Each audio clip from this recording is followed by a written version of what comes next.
So ayun na nga mga kababayan, no? Bukas yan ng umaga, alas 10 ng umaga guys. So abang po kayo dito sa ating channel, sa Coach Jared Live YouTube channel. At maaabangan nyo yan kung nakasubscribe na kayo guys. Mag-subscribe na kayo dito sa ating Coach Jared Live YouTube channel. Pa-follow po tayo sa ating Facebook page, Pinasabat with Coach Jared mga kababayan. Oh, yan na, go! Muna po kayo. Yung video na nakita nyo kanina, naka-upload din yun dun sa Pinasabat with Coach Jared. Pero ano yun, naka-vertical, naka-portrait. Oo, portrait siya. Hindi siya naka-landscape. Kaya, ayun. Yun yung mga magandang for sharing, guys. So, again, maraming salamat kay Rick. Siya ang gumagawa siya ang ating videographer for now. Oo. Videographer yan. Okay. Game. Diyan tayo sa topic, guys, ha. Dalawa rin to eh. Pero medyo mas maikli. Oo, dahil alas 12 na, alas 12:40 na. Konti na lang ganun. Ano pong subscription? What do you mean po, Joyang FYI? What do you mean subscription? Wala pong bayad ang subscription. For what po? Oo. Okay, but anyway, pag-usapan na natin to. Una, mga kababayan, gusto ko munang daanan itong sa sinabi ni Lito Banayo. Kilala niyo ba siya, guys? Oo. Siya yung dating parang media person nito ni Rodrigo Duterte, guys. So, siya yung parang media person niya before. Si Lito Banayo. Oo. May sinabi siya, guys. Oo. May sinabi siya. Oo. Meron daw tawag dito, cover up na nagaganap sa NBI. Yan ang sabi. Oh, tigas ng mukha. Oh. Cover up. May cover up daw na ginagawang NBI. Dito sa kaso ng 18 Peck Marines. Peck Marines, guys. Oo, dito sa kaso ng 18 Peck Marines. Itong si Lito Banayo, sinasabi niya na meron daw cover up. May takipang daw nagaganap. Puntahan ngayon natin yan. Ayun. Sabi, political strategy. Ito ba tayo title? Banayo accuses NBI of cover up in 18 Marines disclosure, notes Matibag statements. So, ito siguro yung sa interview na ginawa ni Atty. Melvin Matibag kay Karen Davila. Oo. Anong sabi? Sabi, speaking at the forefront on Billionario News Channel, Banayo said, NBI Director Melvin Matibag had been all over media, dismissing the statements of the former soldiers without fully determining their credibility. Sabi niya, it's been very clear naman yung NBI kasabwat sa pagko-cover up. Ayan, cover up na ngayon, guys. So, alam nyo, mga kababayan, sa sobrang hindi na maisalba ng mga DDS, ng mga masterminds, itong kabalbalan ng 18 Peck Marines.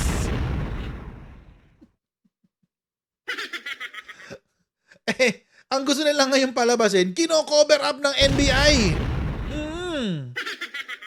Alam nyo, mga kababayan, hindi, sige, panoorin muna natin yung interview. Ito yung interview Kahapon yan. Article. And the title was, Listen to the Brave 18's Truth instead of Matibag's Prevarications.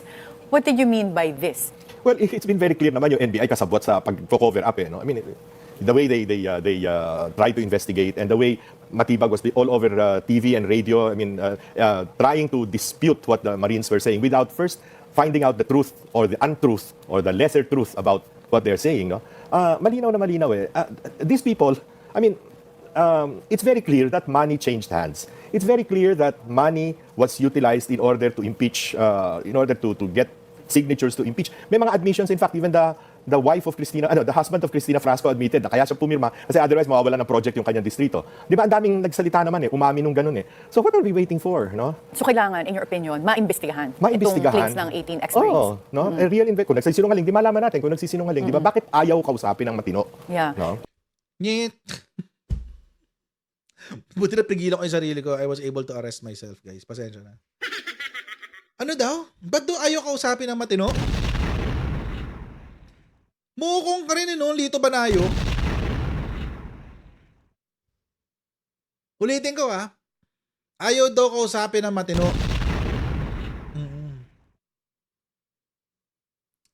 Wait lang ha. May kakalkalin lang ako. Ayoko nang ginaganyan tayo. Ayoko nang ginagawa tayong tanga mga kababayan eh. Wait lang ha. Wait lang. Ayaw daw kausapin na matino ha. Sige. Sige. Kalmahan nyo guys. Wait lang. Ayoko kasi ng ganyan. Ayoko kasi ng ganyan na ginagawa tayong mga inutil, ginagawa tayong mga tanga.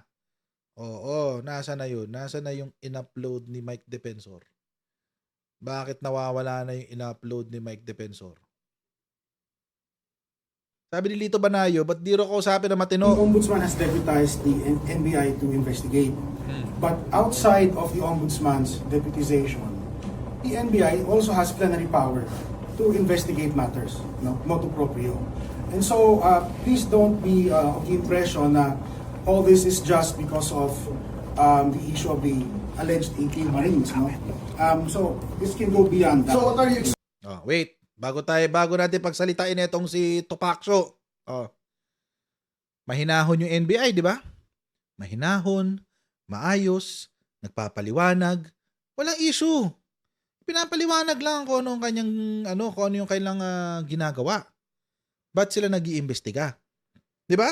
Kitang-kita naman mga kababayan, 'di ba? Wala kang makikitang galit, wala kang makikitang pagsusuplado sa NBI dito eh. Sa punto na 'to eh. Tingnan niyo paano umasta si Ferdinand Tupacso. Exactly investigating with respect to Okay, sige. You tell me, because you're being overbroad. Hindi ganyan. So, ganito na lang, sir. So, we have prepared individual interview rooms for We the do not interviews. consent. We already made it clear. No, We but do not you, consent. you may accompany your client. Never mind. So, It does all not your matter. We queries- do not consent. We want to make that clear. We do not consent. To ask Which the part questions. of no? We do not consent to be interviewed at all. We want to leave, and there is nothing in the law that will prevent you from us leaving here now. Naikipag-usap ng maayos, Lito Banayo? Si Raulo ka? Naikipag-usap ng maayos? Sabi ko sa inyo mga kababayan sa lahat na ayoko yung ginagawa tayong tanga. Eto oh. Ba't hindi nilang kausapin ng maayos? Sinong hindi maayos?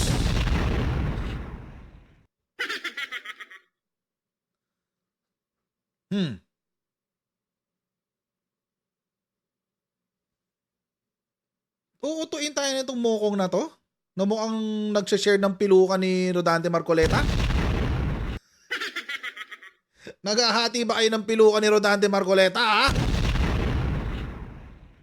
Tagaan nyo sa bato, mga kababayan. Kapag ako nag-umpisa ng makalbo, hindi akong pipiluka. Oo. Magkakalbo na ako, as in ahitin ko na yung buko. Wala akong pake. Matanda na ako, sino pa mapoporma ako? Diba? Matanda na ako eh. Sino bang popormahan ko? Wala na. Oo. Misis ko na lang siguro. But huwag kayo mag-share kasi ng pelukan ni Rodante Marcoleta.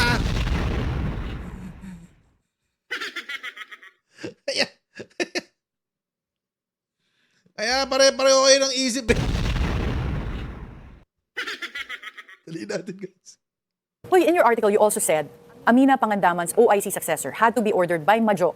So Majo means Sandro Marcos, Congressman Sandro Marcos. to flush out billions in pork entitlements masquerading as crisis mitigation. What does this refer to? Well, how much did they release? 23 billion or 21.5 billion, more or less, no? Ang nirelease ng DBM, of which only 2 or 3 billion is for ayuda, for immediate mitigation of the crisis. Yung The crisis rest- ngayon sa Middle East. The rest are flood control, projects, so farm-to-market roads, infrastructure. How will those things mitigate the impact of the crisis that we have? Bakit ganun pa rin? So, we go back to Ronnie Puno. Ronnie Puno started saying that they're going to back out from the majority, etc., etc. Then, there was a release, no? Kasi si Amina Pangandaman, when she was DBM secretary, was very cooperative with Martin Romualdez, who was the speaker, and Saldico. No? Pag sinabi ni Martin, ni Saldi, release, no? Si Toledo is very careful. Ano yan eh? Career guy yan eh, no? Career And then, official siya. Career Hindi official. siya- And then, hindi pa siya nako-confirm. So, talagang, tingnan mo yung budget natin, no? Let me just segue into something. They're saying, okay, Speculative na naman to. Ba't ang hilig nyo sa speculations, no? Ba't hindi kayo nagma-matter of fact? Ba't puro speculation? Oh, no, dati, yung panahon ni Amena Pangandaman, puro si Saldi ko, tsaka si Martin Romualdez, ang bilis-bilis ng labas ang budget eh. Blah, blah, blah, blah, blah, blah, blah, blah. Ah, may Iran war na ba, no? May Iran war na ba yun, guys? Oo, kasi parang parang hindi ko sigurado kung may Iran war na nun. Parang wala pa yata. Parang wala pa yata kasi. Oo. Siya ba yung political advisor ni Isko? Kaya pala sinisante to eh. Kaya pala sinisante to si Lito. Natalo ng eleksyon. Oo. Diba? I mean, mga kababayan. For example, ayan si Ronnie Puno. Ayan si Ronnie Puno, matagal na ako nanggigigil dyan, guys. Pinipigilan ko lang sarili ko. Pero matagal na ako nanggigigil dyan. Matagal ko nang gustong basagin ng trip niya ni Puno. Gigil na gigil ako dyan. Nagpipigil lang talaga ako. Pero mga kababayan, Diyos ko, ikaw Ronnie Puno, namumuro ka na talaga. Alam nyo mga kababayan, ito si Ronnie Puno, no? From questioning the evidence of the impeachment of Sara Duterte and everything else, yun ang naging niya, yun yung naging medium niya. Oo. Pero mga kababayan, ang issue pala talaga niya is hindi rin nilalabas yung kanilang for later release, yung FLR. Kung di ka naman isang kalahating tanga, Ronnie Puno, okay ka sana, Ronnie Puno, kaso minsan umiiwarang ka eh. Kung di ka naman isang kalahating tanga, Ronnie Puno, alam mo naman na may issue sa DPWH. Tapos ang gusto nyo, i-release yung FLR nyo.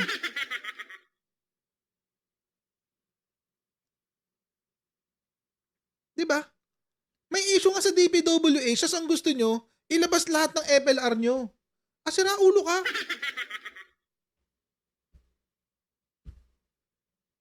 It's the very thing that placed the Congress in the situation where it is now. Tapos ang gusto mo, kasi hindi nilalabas ng budget namin ganyan. Eto si Bojo D, baka hinaharang yung budget namin, blah blah blah blah blah blah. Baliw! FLR yun. For later release. Presidente nag-a-approve nun. Baliw! Anyway. Pondo lang ang katapat ni Puno. Correct! Ay, nako. Tapos ngayon, sasama pa dito ni Lito Banayo. Obvious ba?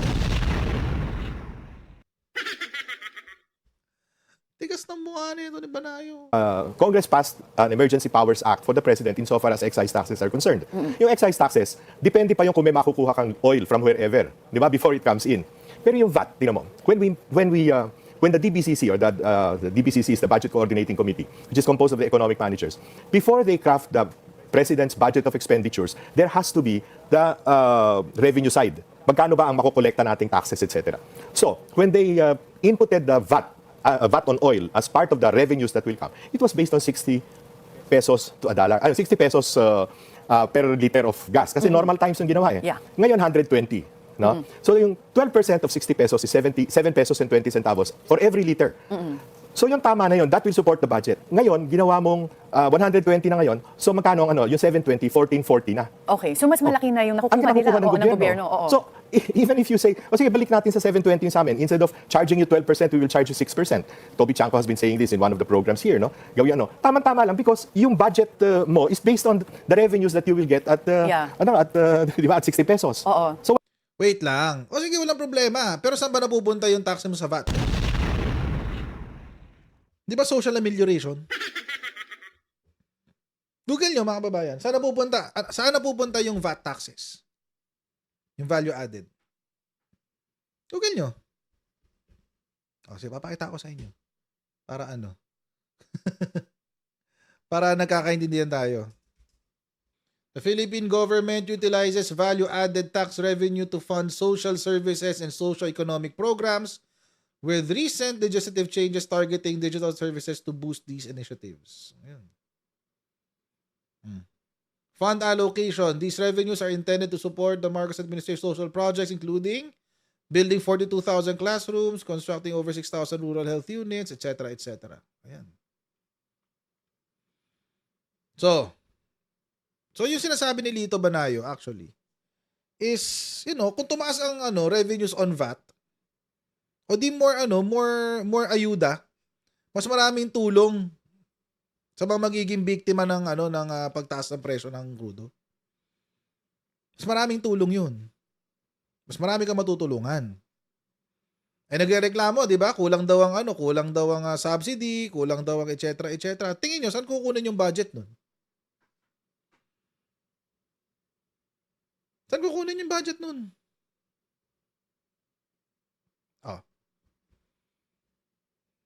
Doon din sa VAT. So, ano nireklamo? Iikot lang din yung VAT, babalik din sa tao yun.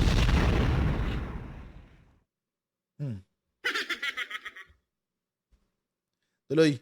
So, walang nawala sa gobyerno. Yeah. Oh, And so- bakit hindi gawin? So, since we are facing this crisis now, ano yung pwedeng gawin ng gobyerno natin para naman hindi hopeless? Marami actually, and I cannot understand why. There are precedents.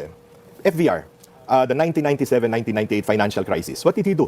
10% across the board savings of government agencies. Lahat, no exception. Basta kailangan bawasan nyo ng 10% ang gastos nyo. Magtipid ng gobyerno. It worked. Even ERAP had to follow through in 1998. 1999 lang nag-normalize. So to your point earlier, nagdagdag pa tayo ng mga bagong Nagdagdag pa positions, tayo. yung Presidential Advisor Yes. for No? Resilient Communities and Even Special no. Envoy. No? Nung nag-February 28, nung nangyari yung February 28, dapat by March 1 meron ka ng crisis committee na nagmi-meeting, no? Hindi naman wala namang formal na crisis committee. The crisis committee is kung sino gusto ng presidenteng pakinggan. So yung mga may utak sa kabinete, tawagin mo.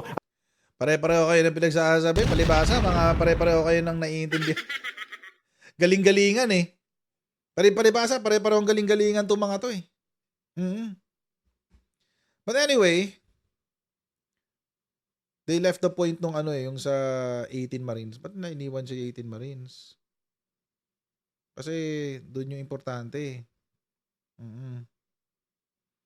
Going back, napunta na sila sa social amelioration. That's not the point. Going back, balikan natin yung topic ng ng 18 Marines. Lisa D, salamat sa super chat. naman! Wow! Wow! Na-discuss na natin kasi kanina, napag-usapan na natin kanina yung sa tawag dito, crisis committee, etc., etc., whatever. Yung mga tao nagsasabi na kailangan ng crisis committee, sila rin naman yung delayed na nagbigay ng emergency power sa presidente.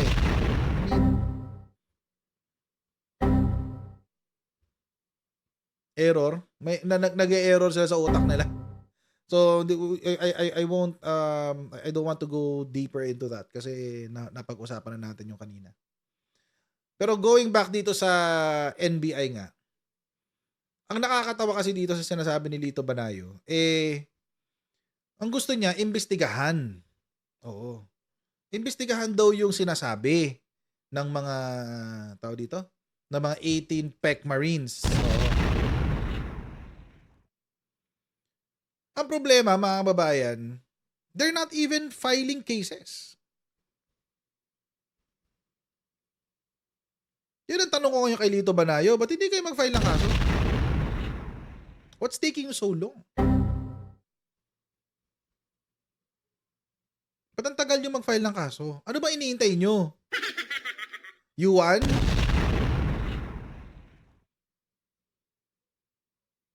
Diba? Alam niyo mga kababayan na ito nakakapurga na kasi yung itong 18 PEC Marines natin. Totoo lang. Ang gusto kasi nila, tulad nito nga, yan nga. Ang lakas kasi ng loob nila magsabi na ganyan, investigahan. Tapos, wala namang follow through. Ang gusto nila, sila lang ang pinapakinggan. Hindi naman pwedeng ganun. Ang gusto nila, imbestigahan yung mga inakusahan. Hindi pa nga kayo naglalabas ng tunay na ebidensya. Yung kwento nila, iba-iba. Yung kwento nila, nagsasalungat. Yung ebidensya, hindi nakikita. Diba? Yung ebidensya nila, pangkani-kanila lang. Walang nagko-corroborate na external evidence eh. Diba? Buti sana mga kababayan kung halimbawa ganito. Kung etong let's say, nagsalita nga sila 18 PEC Marines na merong delivery sa Lawag. Nag-deliver daw sa bahay ni PBBM sa Malacanang of the North. Hindi naman nila bahay yun. Hindi naman sila nakatira doon.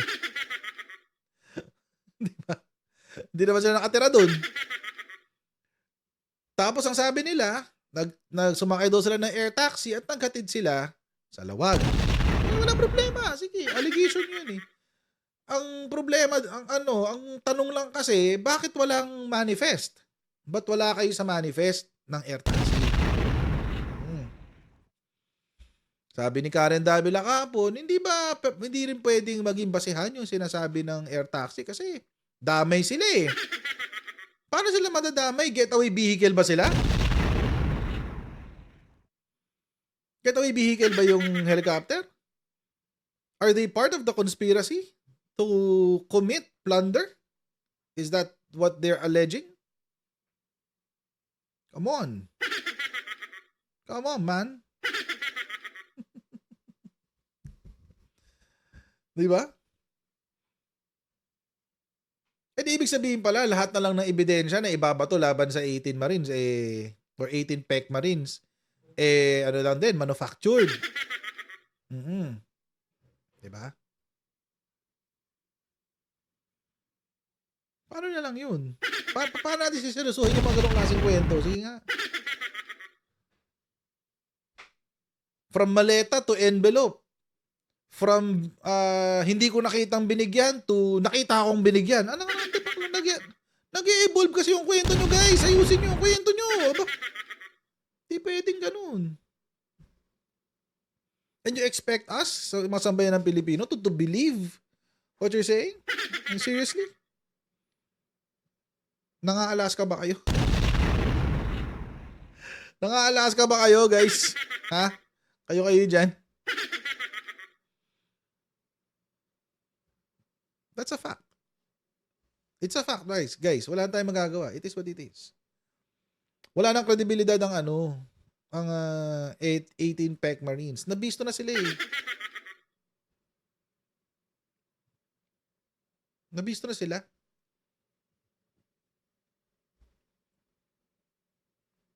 So, anong gagawin natin?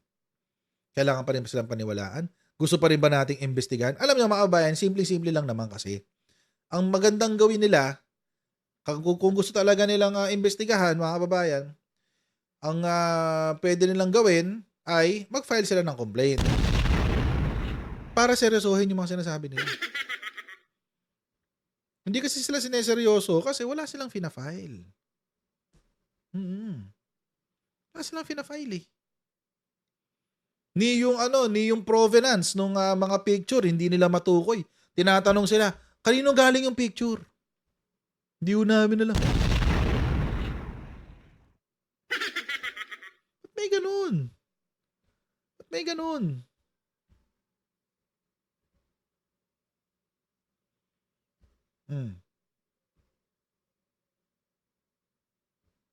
Diba? Hindi na umubra si Orly Gutesa. So they double down on the same narrative. From one ex-marine, ginawa nilang 18 na fake marines. So, diba? Ang galing. Diba? Mula sa isang ex-marine na nagsisinungaling, ginawa nilang 18 na pekeng marines. Galing. Galing-galing talaga. So, itong si Lito Banayo has no right to accuse the NBI of cover-up. Chismis na naman yan. Another chismis from another DDS. Chismis na naman yan. Kung talagang naniniwala sila na mayroong nangyaring krimen, mag-file na kayo ng kaso. Parang awa nyo na. Talo pa sila ni former Senator Trillanes. Nag-file na ng plunder case laban kay Rodrigo Duterte at kay Bongo. Partida.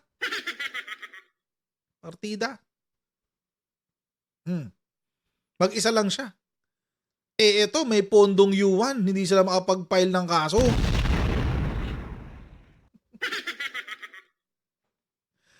May pondong yuan, hindi makapag-file ng kaso. 18 pa silang lahat. Anak ka ng tipaklong. Anak ng tipaklong.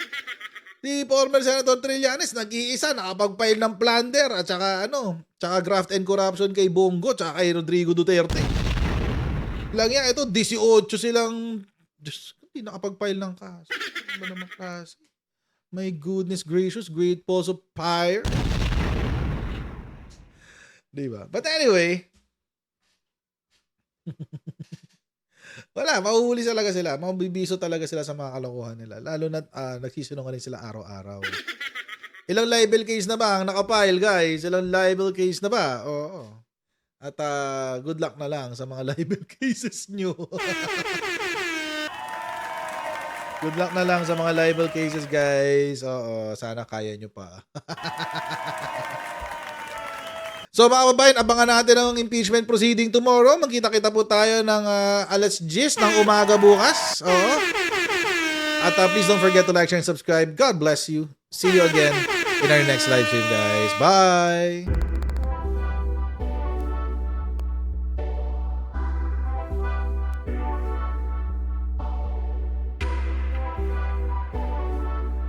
As senator judges, it is your obligation na dapat present ka sa mga proceedings. Hindi naman sakop ng trabaho ng Office of the Ombudsman na magpa-disqualify sa 2028.